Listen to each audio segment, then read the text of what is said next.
Hey guys, welcome back to PD 110. This is our final week of work from the book. So we'll have this week completing our last chapter that we're covering on stress management, and then your final exam next week, and that's it, guys.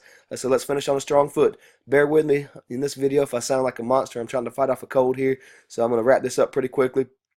The key with stress management is identifying the fact that, for one, or acknowledging the fact that you can't eliminate stress, okay? But what you can do is identify those things that cause you stress and then be intentional about your response to those stressors. And so stress management can take many different forms, and the book will go into the ways that you can manage stress.